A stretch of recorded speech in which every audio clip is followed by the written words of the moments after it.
Education channel पर आप सभी लोगों का स्वागत है। दोस्तों, आज हम लोग चर्चा करेंगे भारतीय संविधान के प्रमुख तथ्यों के बारे में जो केंद्र राज्य संबंध पर आधारित होंगे। तो देखिए, पहला क्वेश्चन आप लोगों के सामने है। भारत के केंद्र राज्य संबंध प्रभावित होते हैं। तो ध्यान दीजिए दोस्तों, संविधान के प्रावधानों से, नियोजन प्रक्रिया से, राजनीतिक हितों के अंतर विरोध से, हुक्म चलाने की इच्छा प्रबलता से, इन चारों प्रक्रियाओं से भारत के केंद्र राज्य संबंध प्रभावित होते हैं। यानी संविधान के प्रावधानों से, नियोजन प्रक्रिया से, राजनीतिक हितों के अंतर विरोध से, हुक्म चलाने की इच्छा प्रबलता से। ये हुक्म है दोस्तों, हुक्म चलाने की इच्छा प्रबलता से। तो आइए इसके प्रमुख तथ्यों के बारे में देखते हैं दोस्तों। केंद्र और राज्यों के मध्य बेहतर संबंधों की स्थापना के लिए उनके मध्य विधायी, प्रशासनिक एवं वित्तीय संबंधों का वर्णन संविधान के भाग 11 एवं 12 में किया गया है। किसमें? भाग 11 एवं 12 में किया गया है। भारत में केंद्रीय नियोजन प्रणाली को अपनाया गया। योजना आयोग पूरे देश के विकास की समग्र योजना का निर्धारण करता है। व्यवहार में यह देखने में आया है कि केंद्र एवं राज्यों में एक दलीय सरकारों के होने या विपरीत दलों की सरकारों के होने पर दोनों के मध्य संबंधों में उतार चढ़ाव आते रहे, यद्यपि ये राष्ट्र के विकास में बाधक है। तो दोस्तों, आपको समझ में आ गया होगा। दूसरे क्वेश्चन की तरफ बढ़ते हैं। दूसरा क्वेश्चन यह है, केंद्र सरकार तथा राज्यों के मध्य आर्थिक संबंधों की विवेचना की गई है। किसके अंतर्गत की गई है? अनुच्छेद 268 से 281 के अंतर्गत। यानी अनुच्छेद 268 से 281 के अंतर्गत केंद्र सरकार तथा राज्यों के मध्य आर्थिक संबंधों की विवेचना की गई है। आइए प्रमुख तत्वों के बारे में देखते हैं हम लोग। केंद्र सरकार तथा राज्यों के मध्य आर्थिक संबंधों की विवेचना भारतीय संविधान के अनुच्छेद 268 से 281 के अंतर्गत की गई है। इनमें वित्तीय स्रोतों का वितरण साम्यपूर्ण बनाने के लिए एक जटिल तंत्र की रचना की गई है। साथ ही यह भी सुनिश्चित किया गया है कि यह विभाजन अस्थायी न हो तथा निश्चित अंतरालों पर उसका पुनर्विलोकन और समायोजन किया जाए। नेक्स्ट क्वेश्चन दोस्तों,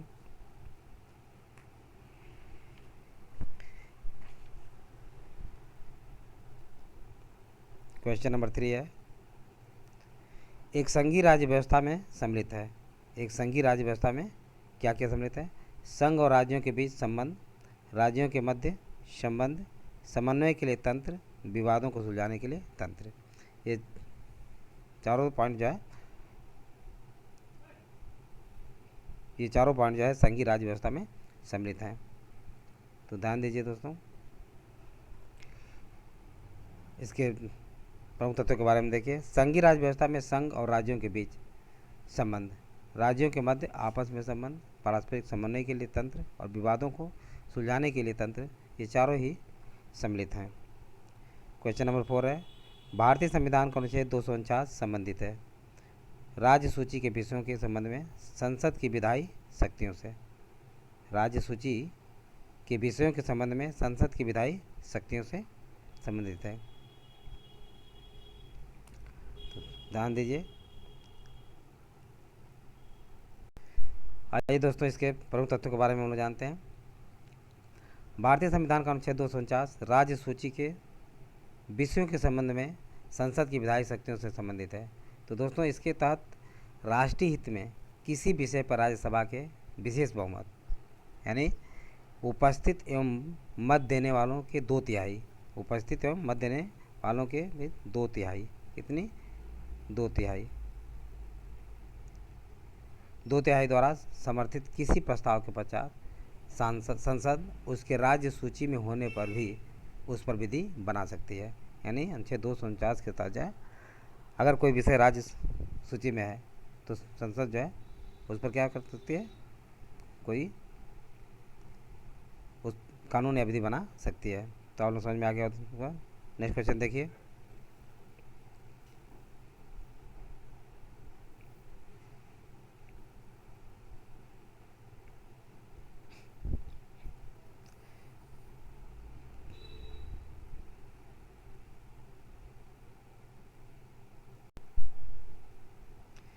क्वेश्चन नंबर 5 है दोस्तों, वे विषय जिन पर केंद्र राज्य सरकार दोनों कानून बना सकते हैं। तो केंद्र और राज्य दोनों जो है समवर्ती सूची पर कानून बना सकते हैं, जो 7वीं अनुसूची में वर्णन है।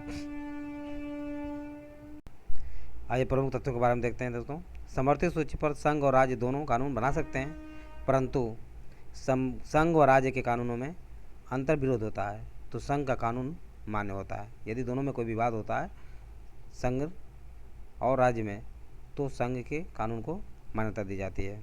नेक्स्ट, केंद्र राज्य संबंध किस अनुसूची में है? तो दोस्तों केंद्र राज्य संबंध जो है 7वें अनुसूची में है। केंद्र राज्य संबंध किसमें है? 7वें अनुसूची में है। संविधान के अनुच्छेद 246 के तहत 246 के तहत केंद्र एवं राज्यों के मध्य विधायी शक्तियों के बंटवारे के लिए तीन सूचियाँ हाँ, जिनमें संघ सूची, राज्य सूची एवं समवर्ती सूची। कौन कौन है?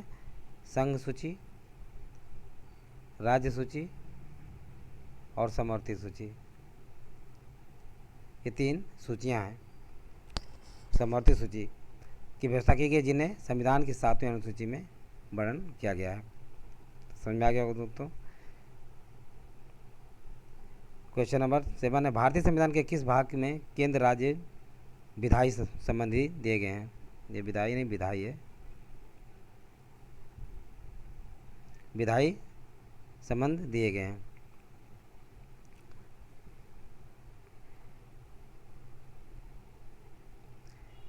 देखिए दोस्तों, कह रहा कि भारतीय संविधान के किस भाग में केंद्र राज्य विधायी संबंध दिए गए हैं? तो विधायी संबंध किस में दिए गए हैं? भाग 11 में। किस में? भाग 11 में। आइए इसके प्रमुख तथ्यों के बारे में देखते हैं। भारतीय संविधान के भाग 11 के अध्याय 1 में केंद्र राज्य विधायी संबंध अनुच्छेद 245 से 255, यानी 245 से 255 के मध्य से निरूपित किए गए हैं, और साथ ही विभिन्न विधायी विषयों को संविधान की 7वीं अनुसूची की 3 सूचियों, संघ सूची 97 विषय, राज्य सूची 66 विषय तथा समवर्ती सूची 47 विषय में विभाजित किया गया है। ये सब पहले की अनुसूचियाँ दोस्तों जो, जिसमें कि इतने इतने विषय दिए गए हैं, अब इसमें परिवर्तित हो गया है। नेक्स्ट क्वेश्चन, भारतीय संविधान में अवशिष्ट शक्तियाँ किस में निहित है? तो दोस्तों भारतीय संविधान में अवशिष्ट शक्तियाँ जो है संसद में निहित है। किसमें?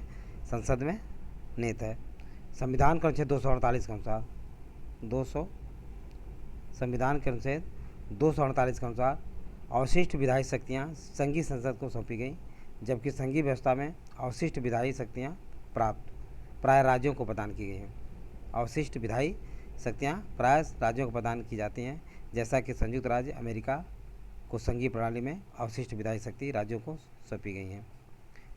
तो अपना ध्यान दीजिए दोस्तों, संविधान के अनुच्छेद 248 के अनुसार अवशिष्ट विधायी शक्तियाँ संघीय संसद को सौंपी गई हैं, जबकि ये बात ध्यान देने की, जबकि संघीय व्यवस्था में अवशिष्ट विधायी शक्तियाँ प्राय राज्यों को प्रदान की जाती हैं, जैसा कि संयुक्त राज्य अमेरिका को संघीय प्रणाली में अवशिष्ट विधायी शक्ति राज्यों को सौंपी गई है।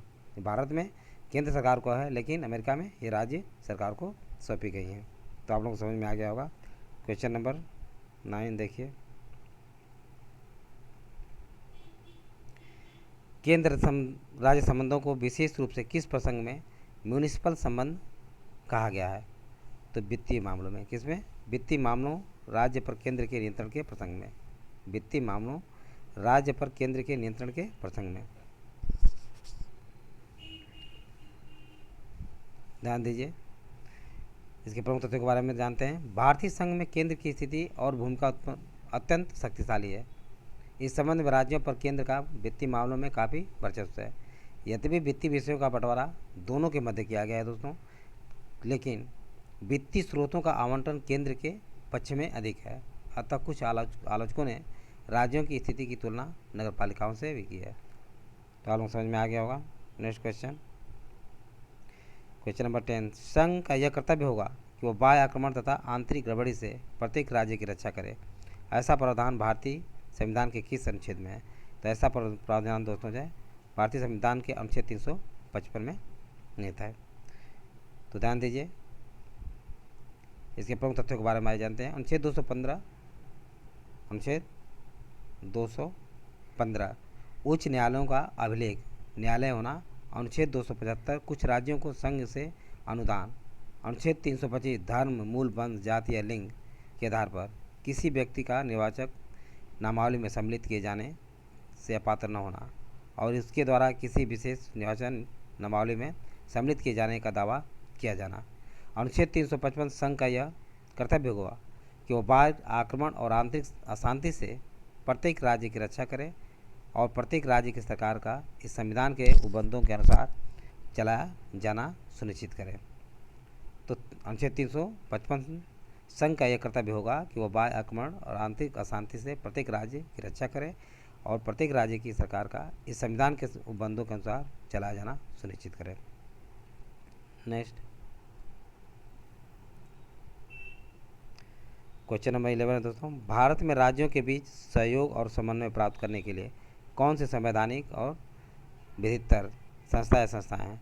तो दोस्तों ये राष्ट्रीय विकास परिषद है और राज्यपाल सम्मेलन। राष्ट्रीय विकास परिषद और राज्यपाल सम्मेलन। आइए इसके प्रमुख तथ्यों के बारे में जानते हैं। अंतर्राज्यीय परिषद का उल्लेख संविधान के अनुच्छेद 263 में किया गया है। अंतर्राज्यीय परिषद का उल्लेख संविधान के 263 में किया गया है। अतः यह एक संवैधानिक संस्था है। आंचलिक परिषदें संसद के अधिनियम के प्रावधानों के तहत गठित की गई हैं। अतः विधिक संस्थाएं, जबकि राष्ट्रीय विकास परिषद एवं राज्यपाल सम्मेलन संविधानेतर और विधितर संस्थाएं हैं। क्या है? संविधानेतर और विधितर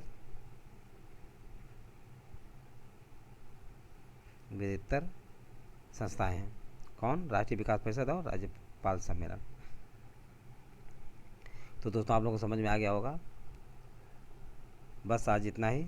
अगर वीडियो अच्छा लगा हो तो इसे सब्सक्राइब और लाइक अवश्य करें तथा अपने सगे संबंधी और दोस्तों को शेयर करना ना भूलें। थैंक यू दोस्त, नेक्स्ट वीडियो में मिलेंगे।